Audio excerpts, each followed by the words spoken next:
Hola, hola a todos. Gracias por acompañarnos en otra edición de nuestros Instagram Live de Actualidad Radio para analizar algunos temas importantes del panorama noticioso a nivel nacional, a nivel local y sobre todo en varios temas importantes como las finanzas, la migración, la economía.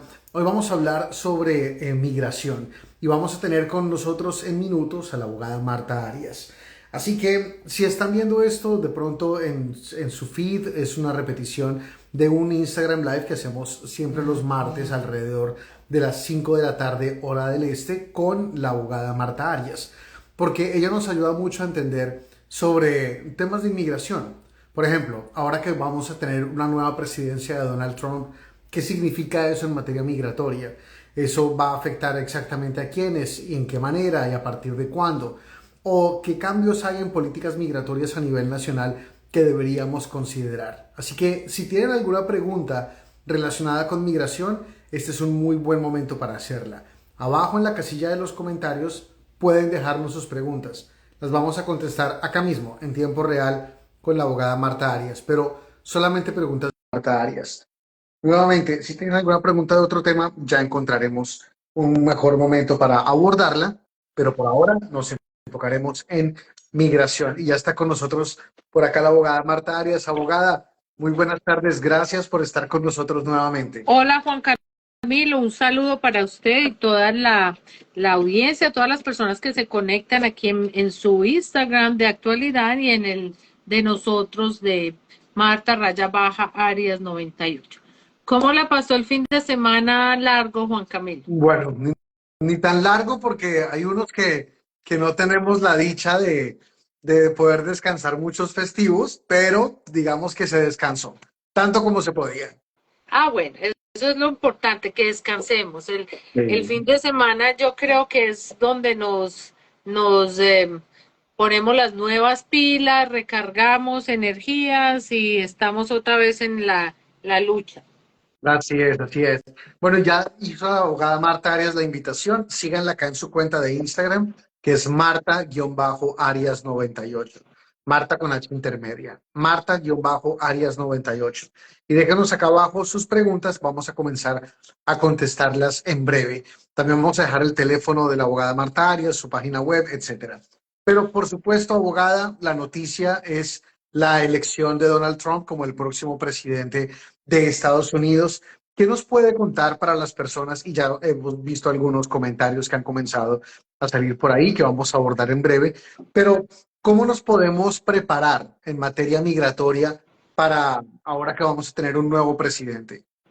Sí, a ver, Juan Camilo, todos sabemos que las políticas migratorias del presidente Trump son, vamos a decir, más fuertes, más firmes en muchos aspectos, o por lo menos es clara la política que ellos expresan. Porque mire, en la administración Biden hemos visto muchos problemas, pero también se han deportado en la frontera y que la gente dice que no hay una política migratoria fuerte, pero igual también se han deportado muchas personas en esta administración. Entonces, de pronto no lo anuncian de esa forma, pero también existen deportaciones grandes en las presidencias de los demócratas.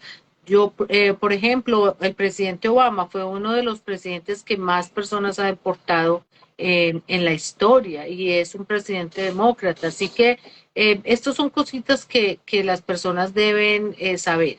A ver, ¿cómo se deben preparar? Lo primero que les sugiero es lo siguiente.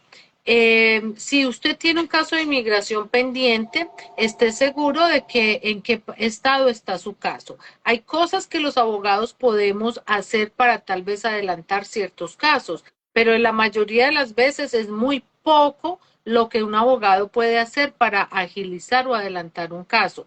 Los términos de inmigración no son exactos, no son obligatorios, es decir, no es que una petición de residencia la van a aprobar en 30 días, en 60 días, porque eso dice la ley. No, esto se demora lo que se vaya a demorar. Entonces, tener paciencia, sí saber en qué parte del proceso están y qué pueden hacer tal vez para avanzarlo, pero si ya están avanzados en sus casos, si ya han mandado todo lo que se requiere, pues no hay nada que puedan hacer más que esperar.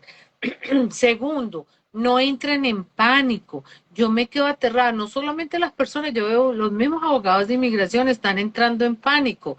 Nosotros ya pasamos por 4 años del presidente Trump y sus políticas migratorias. Sí, son fuertes, sí, son muy constantes los cambios que van pasando, pero tanto nosotros los abogados tenemos que estar preparados para esos cambios como las personas.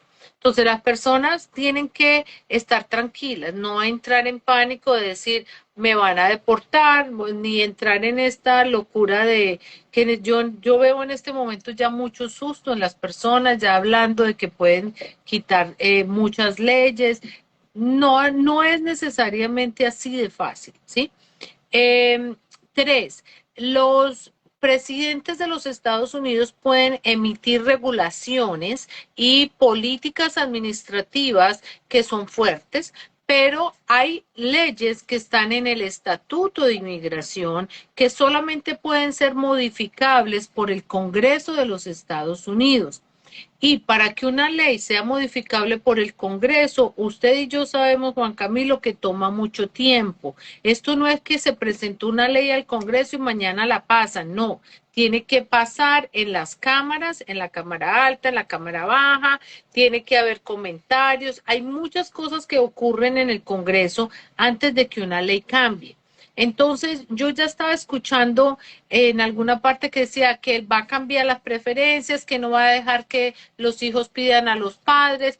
Bueno, puede ser una ley que cambie, puede que entre al Congreso, pero va a tardar tiempo. Si la ley se presenta en el momento en que se presente un proyecto de ley, que es un bill, lo vamos a saber. Y en ese momento las personas entonces sí deben actuar y empezar a hacer de pronto las peticiones que tengan que hacer. Así que conservar la calma. Ese es el tercer consejo. Por último, les digo a las personas, sobre todo las que vayan a estar en un proceso migratorio, es que en las épocas donde hay de pronto unas políticas administrativas de inmigración más fuertes, las personas deben contar con un abogado, deben abstenerse de usar notarios o tramitadores que les prometen hacer las cosas, porque ahí es donde entonces van a tener problemas, porque como las exigencias son mayores y todo lo que las pruebas y todo va a ser más exigente, pues ahí es donde con mayor razón deben contratar el abogado. Eso diría yo que es en este momento como se deben enfocar las personas a enfrentar esta nueva presidencia que vamos a entrar. Gracias, abogada, por darnos esos consejos y sobre todo porque hemos visto que es época de mucha incertidumbre, de que la gente no sabe realmente qué va a pasar, entonces se dejan llevar por rumores, por la incertidumbre de otras personas o por, bueno, una cantidad de cosas. Quiero abordar, antes de continuar con este tema del nuevo presidente de Estados Unidos, Donald Trump, y lo que pueda representar algunas de las promesas de campaña que ha hecho, abordar también algunas preguntas que nos dejan personas que están conectadas. Si tienen alguna pregunta de inmigración, pueden dejarla abajo en la casilla de los comentarios. Estamos con Marta Arias, que es una muy reconocida abogada, experta en migración, que nos ayuda a entender muchas de las cosas que pasan, de los proyectos de ley, de si hay algún cambio, si hay alguna promesa de campaña, si hay alguna decisión que tome la Corte con respecto a algún tema migratorio, en fin. Y vamos a también, por supuesto, si no se pueden comunicar directamente dejando su pregunta, encuentran abajo en el primer comentario el teléfono de Marta Arias, que es el 305-671-0018. 305-671-0018. Y su página web, que es ariasvilla.com. Por acá, Gina nos pregunta, tengo orden de deportación y TPS. Soy venezolana. No, no dice nada más, pero creo que con eso lo está diciendo todo, como está en peligro, le puede cambiar algo o no le puede cambiar nada. Bueno, obviamente que si pudiera cambiar, vuelvo y repito, digo pudiera porque es una especulación, no sabemos si efectivamente va a cambiar o no. Pudiera esta nueva administración no renovar el TPS de Venezuela y de otros países, pudiera pasar. Entonces, ¿qué le pasaría a una persona que tiene orden de deportación y no le renuevan el TPS de su país. Es posible que esa persona entonces se enfrente a una deportación. En ese caso, ICE, que es Immigration and Customs Enforcement, que es, vamos a decir, como la policía, como la unidad de enforzamiento de inmigración, es la que lo va a contactar a estas personas para ordenarles que se presenten a la oficina de ellos. Allá les dicen cómo va a ser el proceso de salida, traiga un tiquete para tal día, compruébenos que va a salir. En algunos casos, algunos los detienen si tienen delitos o convicciones criminales. Ahora, también tenemos que entender que hay muchísimas personas que tienen orden de deportación, muchísimas, y de muchos años atrás, porque si hablamos de los centroamericanos, donde había personas que tienen TPS desde los 99 y deportaciones desde los 90, entonces esas personas también pueden ser llamadas si no les renuevan el TPS para ser deportadas. Entonces la pregunta del millón es, ¿cómo va a ser la logística de esta administración para llamar a tantos millones? Porque eso no son pocos, Juan Camilo. En los Estados Unidos hay cantidades de personas que tienen orden de deportación y TPS. ¿Cómo va a ser el gobierno para sortear esa base de datos? Estos son los deportados, estos son los TPS, estos son los TPS que ya no van a estar, entonces vamos a llamar a todas estas personas. Esa es una pregunta que vamos a tener que escuchar de la administración si lo hicieran, y no creo que sea algo rápido. Entonces yo pienso que las personas deben tomar medidas ahora de ver cómo pueden recibir su residencia. Si no la van a poder recibir en los Estados Unidos porque no están casados con ciudadano americano o no tienen hijos mayores de 21 años y van a tener que salir de los Estados Unidos, tal vez porque tienen un empleador que los pueda pedir, pues empiecen a hacer todas esas diligencias con sus empleadores, si es una certificación laboral, si es una I-140, empiecen a trabajar en esto para que adelanten esa parte, cosa que si llega un momento de estos, pues tengan un plan B, por si tienen que salir, puedan regresar más adelante. Si tienen alguna otra pregunta y no alcanzamos a resolverla, porque siempre el tiempo en estos Instagram Live es muy corto, pueden llamar al teléfono que encuentran abajo, al 305-671-0018 o visitar la página ariasvilla.com. Y si se pierden una parte de Instagram Live, si se tienen que desconectar temprano o si llegaron tarde, no se preocupen porque va a quedar publicado en la cuenta de Actualidad Radio y en la cuenta de Marta Arias, que es Marta-Arias98. Marta-Arias98. Desde ya los invitamos para que la sigan, porque ahí no solamente quedan publicados estos lives, sino también hay mucha información sobre migración. Abogada, a propósito de las deportaciones, la promesa de campaña del presidente electo Donald Trump era deportar más o menos a 10, 12 millones de personas.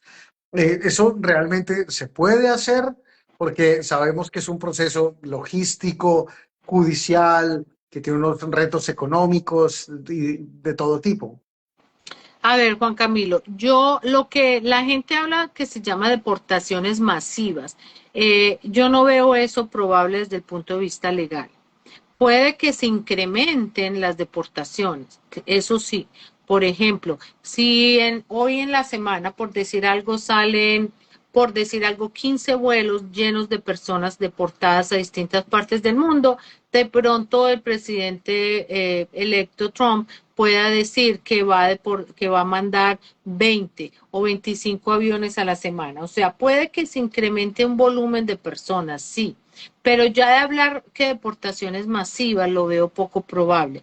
Por lo que usted dice, logísticamente no es tan fácil coger a 10 millones de personas, ponerles un moñito y montarlas en un avión y mandarlas para su país. O sea, eso no es algo que sea tan fácil hacer. Las personas, número uno, tienen que tener un documento de identidad, un pasaporte que muestre que son de su país, colombiana, venezolana, mexicana, chileno, ¿sí? Entonces, muchas personas ni siquiera tienen un pasaporte vigente. Muchas personas no tienen un pasaporte vigente porque se les perdió el anterior, porque en su país no lo pueden renovar, como ejemplo Venezuela, que tiene problemas para renovar los pasaportes. Entonces, Para Estados Unidos mandar a una persona tiene que tener su pasaporte y la identidad, porque Estados Unidos no puede mandar al señor Pedro, que es de Colombia, mandarlo para Sudáfrica, obvio, ¿cierto? O al señor Pedro, que es de Colombia, mandarlo para Panamá, aunque queden cerquita, pues tampoco es que lo van a mandar al país que quieran. Entonces, hay que tener un documento de viaje, no todo el mundo tiene documentos de viaje, empezando por ahí, ¿sí? Ahora, segundo, no necesariamente ellos tienen las direcciones de todo el mundo. Ahora, si los van a detener mientras los deportan, ¿dónde los van a albergar? ¿Tienen suficiente capacidad para albergarlos? Es toda una logística. Ahora, no solamente eso, sino eh, ¿cómo van a, si la persona nunca ha estado en un proceso de deportación, está ilegal en los Estados Unidos, pero nunca ha visto un juez de inmigración? El Estatuto de Inmigración le permite a las personas ver un juez de inmigración si llevan más de 2 años en los Estados Unidos. No puede haber una deportación expedita o rápida. Entonces, también hay muchas personas que van a tener derecho a ver a un juez. Eso se llama la ley del debido proceso, el principio más bien del debido proceso tiene, que está en la Constitución de los Estados Unidos y las personas que llevan tiempo en los Estados Unidos tienen ese derecho. Entonces, no es tan fácil. Vamos a hablar que se pueden aumentar las deportaciones, eso es posible, pero ya hablar de una deportaciones masivas, no. Lo mismo ocurre, por ejemplo, con los DACAs, que la gente está diciendo, que no van a renovar el DACA, entonces que van a coger a todos los DACAs y lo van a deportar. Tampoco es así de fácil, incluso con los DACAs no va a ser tan fácil. Entonces, vuelvo y repito, tranquilo, tranquilidad. Hay muchas organizaciones pro inmigrantes que presentan demandas. De hecho, en la época del presidente Trump, cuando fue presidente, él presentó muchas modificaciones, muchos reglamentos que fueron demandados y tumbados y nunca se pudieron hacer efectivos. Entonces, hay muchas herramientas en la ley para la defensa de estos inmigrantes. Entonces, vuelvo y repito, no entren en pánico, tranquilos. Y lo que va a pasar, que Dios nos va a ayudar y entre los abogados, entre todas estas entidades y un trabajo bien hecho y bien manejado, posiblemente las personas puedan tener su defensa. Sí, qué bueno que nos haga esa aclaración, abogada, porque durante la campaña esas cifras se tendían siempre muy elevadas, muy escandalosas, pero sabemos que son procesos y no solamente los largos y los difíciles, sino costosos. Hay estimados de que podría costar 88.000 millones de dólares al año la deportación de todas estas personas y eso pues ya significa un reto solamente económico gigantesco. Mira, Abogada, una, no, una no, continúa, por cosita, favor. una Ujú. cosita, Juan Camilo, y es de lo que, esto, a raíz de lo que usted acaba de decir, no solamente que es costoso para los Estados Unidos deportar a estas personas, sino que puede ser también más favorable pasar una nueva ley que le dé, no voy a decir un indulto, no voy a hablar de una amnistía, pero una ley que le permita a muchas de las personas indocumentadas recibir la residencia dentro de los Estados Unidos. Entonces, en este momento tenemos mayoría en el Congreso, ¿no? Creo que ya la Cámara estamos seguros que también es mayoría republicana, el Sí. Senado republicano. Estamos entonces en una época perfecta para que se presente también un proyecto de ley, una reforma migratoria que vaya a beneficiar a muchos de esos que están ilegales y que económicamente sea mejor para los Estados Unidos darle un beneficio, que puedan entrar todas estas personas, recibir un beneficio, además que van a pagar por sus trámites migratorios. Históricamente, la última reforma o la última amnistía que se hizo, que fue la de Reagan, un presidente republicano. Entonces, a la larga, la mayoría de las que son grandes reformas han venido de presidentes republicanos y en este caso va a entrar un presidente republicano con un Congreso mayoría republicana. Una gran oportunidad también para que haya un cambio en el Congreso que pueda beneficiar a las personas. Yo siempre trato de ser positiva y de tener la esperanza de que de pronto hay algo bueno que también puede venir de esto. No, y yo Yo estoy de acuerdo, abogada, y trato de no visitar mucho la historia porque nos cuenta algo muy triste, que cuando los demócratas han tenido la Casa Blanca y las dos cámaras, y también recientemente cuando los republicanos han tenido la casa y las dos cámaras, terminan gastándose su capital político en otras prioridades. La inmigración termina siendo súper atractiva desde el punto de vista electoral, pero una vez ya es momento de hacer los proyectos de ley, le dan prioridad a otras cosas, a la salud, a la infraestructura, a lo que sea. Pero Y ahí es el problema que también la suerte no nos ha ayudado con los inmigrantes porque en la época de Obama, entonces en la época de Bush, que iba a haber porque se han presentado varios proyectos, llegó la guerra de Irak. mm, Después cuando vino Obama, ¿cuál fue otra guerra que hubo? Otro momento histórico que vivimos que eh, lo que es las relaciones internacionales nos desviaron para mirar hacia allá. Siempre ha habido un evento histórico internacional que algo. nos ha desviado del tema inmigratorio. Entonces, eso también puede ser que pedamos a Dios que esta vez pues no vaya a haber ese evento histórico que nos desvíe y podamos lograr una No, reforma. ojalá, María ojalá Elvira que tiene sea. una muy buena, la reforma de María Elvira yo la he visto, la he leído, he estado en reuniones, se llama Dignity Act, es una muy comprensiva, tal vez no va a pasar como está escrita porque es súper completa, pero que no, un pedacito de la que tiene de esa reforma de Dignity Act que tiene María Elvira que pasara sería excelente. Ella habla del uso nuevamente de la 245I, que era un beneficio que le da a las personas para recibir la residencia aquí pagando una multa de $1,000. Entonces tiene una cantidad de cosas que puede, si pasara aunque sea un pedacito de ese acto legislativo de proyecto que tiene María Elvira, sería fabuloso. Ojalá, ojalá, y sería realmente muy bueno. Pero veremos cómo nos va. Ojalá tengamos chance de abordar esto desde un tema de no promesas de campaña y acciones ejecutivas, sino de proyectos reales que se vayan a tramitar en el Senado y se conviertan en ley de los Estados Unidos. Mientras tanto, abogada, quiero abordar otras preguntas por acá que nos han llegado. Veo también un comentario que nos llega vía correo que dice, a mí me aprobaron el asilo junto con mi esposa y dos hijos menores de 15 años. Uno de los hijos nunca pasó la petición de residencia. Se casó a los 25 años y fue allí que pasó la petición de residencia. A él le negaron la residencia diciendo que ya no podía ajustar estatus como refugiado. ¿Por qué pasó esto? Y sobre todo, ¿qué podemos hacer para resolverlo? Esto es supremamente importante. A ver, las personas que aplican para asilo y incluyen en esta petición de asilo a sus cónyuges y los hijos menores de edad, tienen que tener varias cosas pendientes o saber lo siguiente. Los hijos que son menores de edad siguen cobijados por ese asilo. Les van a dar un estatus de refugiado y al año y un día pueden aplicar para la residencia.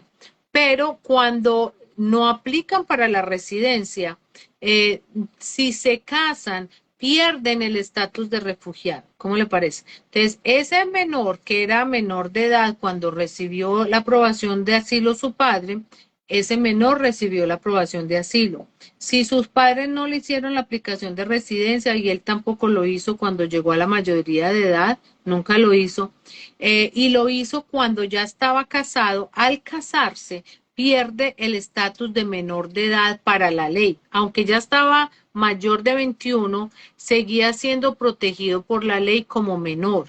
Pero al casarse, ahí sí pierde esa protección de menor.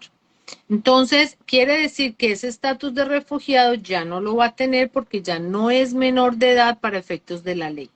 ¿Qué es lo que va a pasar entonces con esa persona? Esa persona primero se tiene que divorciar y segundo pasar lo que se llama un asilo derivativo. No, Eso lo tiene que hacer con un abogado de inmigración, de ir a la oficina, yo les explico y hacer todo este trámite, pasa a la residencia y cuando ya tenga todo esto resuelto, se puede casar. Por eso le digo yo a los jóvenes que recibieron la residencia a través del asilo de sus padres, no se casan hasta que no consulten con un abogado de inmigración. Y fíjate que los jóvenes no lo hacen porque piensan que, pues como están hace tanto tiempo aquí, piensan que son ciudadanos americanos y se llevan con estas sorpresas como la de la persona que hace la pregunta. no, qué gran cuento. Y qué curioso que a uno le toque divorciarse para poder hacer el trámite y luego volverse a casar. Suena como que es un sistema que necesita una reforma migratoria. Bueno, yo más bien creo que eso es tan sencillo como consultar siempre que una persona sea inmigrante, sobre todo un refugiado, consultar con abogado de inmigración, pagar la consultica antes de ir a ese paso. Más fácil. Eh, Va abogada, a llegar más fácil que la reforma migratoria. seguro que sí. Si tienen alguna pregunta sobre estos temas o de mi hijo se casó, no se tenía que haber casado, o no sé qué va a pasar con mi TPS, o no sé cómo resolver este tema, o qué pasó con el parole in place, que ya ha comenzado a hacer los papeles. Bueno, todos estos temas los pueden resolver llamando al teléfono que aparece acá abajo. Les dejamos abajo el primer comentario, está el teléfono. 305-671-0018 y la página web que es ariasvilla.com. Y también recuerden seguir acá arriba la abogada Marta Arias. Su cuenta es Marta-Arias98. Marta-Arias98. Marta con H intermedia. Abogada, también ya sabemos que dentro de la administración Trump hay una serie de figuras que han sido ya designadas o que van a ser nombradas una vez asuma el poder el próximo 20 de enero. Sabemos que Tom Homan, quien había sido el director interino de ICE, ahora va a ser nombrado el zar de la frontera, y Stephen Miller, que había sido en el pasado un asesor para asuntos migratorios de la Casa Blanca, ahora va a ser el Deputy Chief of Staff. ¿Cómo le parece a usted esto y qué nos podría indicar para asuntos migratorios la elección de estos dos personajes? Efectivamente, Juan Camilo, la elección del señor Homan y del señor Miller como dos personas claves para las políticas migratorias del presidente Trump nos indican que las políticas van a ser fuertes, van a ser agresivas y van a ser también bien estudiadas. ¿Por qué? Porque el señor Homan es un hombre que tiene experiencia en lo que es el enforzamiento de la ley de inmigración, una persona que ha ocupado cargos desde los más bajos de enforzamiento hasta ejecutivos y sabe muy bien cómo funciona el servicio de inmigración en lo que se llama la ejecución de las políticas administrativas. El señor Miller es un hombre supremamente conocedor de la ley de inmigración. La verdad que siempre me quedé aterrada porque las cosas que él emitía requieren un alto conocimiento. Si no lo conoce bien, pues tiene unos asesores excelentes que le hacen un buen trabajo. Entonces, bueno, y digo buen trabajo en el sentido, buen trabajo de conocedores de la ley y de por dónde debe dirigirse. Entonces, me parece que son dos personas que conocen mucho de inmigración y del enforzamiento de la ley de inmigración y que pues muestra que va a entrar con unas políticas firmes este nuevo presidente. Pues, abogada, estaremos muy atentos y seguramente hay mucho para abordar, muchos temas para tratar de entender en materia de la administración de Donald Trump, de los cambios que vayan a comenzar. Y recuerden que durante ya un buen tiempo hemos hecho estos contactos. Si tienen preguntas sobre lo que pueda pasar, pueden dejarlas en la casilla de los comentarios, los vamos a leer para la próxima emisión. Pueden dejarlos también a cualquiera de las cuentas de Actualidad Radio, que ahí los tomamos para las próximas emisiones. Y nos vemos la próxima semana en otro Instagram Live con la abogada Marta Arias. Pero Antes de despedir la abogada, porque hay un tema que sí me parece importante abordar con usted, aunque sea muy brevemente, pero que no tiene que ver directamente con la administración Trump, que es la que comienza el 20 de enero, sino con con una decisión de un juez federal en Texas que acabó con el programa de la administración Biden que iba a dar el camino para la ciudadanía a una serie de personas indocumentadas, que si no estoy mal es el conocido Parole in Place. ¿Qué nos Sí. puede contar sobre esto? ¿Ya definitivamente se acabó la posibilidad del Parole in Place? Creo que sí, Juan Camilo. Creo que ya esa posibilidad no existe. El parole in place, la semana pasada el juez de Texas, no, en noviembre 7, dijo que el presidente no tenía la autoridad estatutaria para emitir este tipo de regulación y que entonces debía tumbarse. Vacate es tumbarse o en la palabra en latín es vacatur, tiene que tumbarse totalmente la regulación que la promulgó. Es poco probable que el gobierno vaya a apelar este vacatur o esta orden de este juez, así que creo que no, ya lo que son las esperanzas del parole in place están muertas. Ahora, yo fui optimista de que posiblemente esto no pasara porque la interpretación de la ley yo creo que estaba a favor del presidente Biden. Sin embargo, este juez, que es del circuito quinto, dio una interpretación del parole in place y de la política de la sección del estatuto que autoriza el parol, dio una interpretación muy negativa y que no nos va a beneficiar en caso de que otros estados quisieran tomar estos argumentos de este juez. La interpretación, sinceramente, desde el punto de vista de abogado, y como lo han dicho otros abogados también conocedores del tema, es una interpretación errada, pero nos puede hacer daño porque pueden otros circuitos tomar este tipo de análisis. Esto es simplemente una orden de un juez distrital federal, no es que tenga aplicación en todos los Estados Unidos, además porque es un juez federal, que vamos a decir que es un juez de un alto rango, pero no es un circuito más alto, no es ni en la Corte Suprema. Pero pienso yo que puede hacer daño esta interpretación de este juez, o sea que fue una decisión bastante negativa y no hay parole in place y no creo que se vaya a revivir esta oportunidad. Qué pena. Pues, abogada, gracias por acompañarnos, gracias por estar con nosotros en esta emisión de Actualidad Radio. Si llegaron tarde, si no se pudieron conectar, va a quedar este Instagram Live publicado en las cuentas de Actualidad Radio y de la abogada Marta Arias. Así que sigan su cuenta, que es Marta-Arias98, Marta con H intermedia. Y también si tienen alguna pregunta, algún tema de migración, pueden consultarlo en ariasvilla.com o llamando al teléfono 305-671-0018. Abogada, gracias por acompañarnos, qué placer como siempre y nos vemos en una próxima oportunidad. Asimismo, Juan Camilo, gracias a usted y a todos los que nos escucharon y compartan estos videos informativos. Buen día. Gracias a todos. Chao, chao.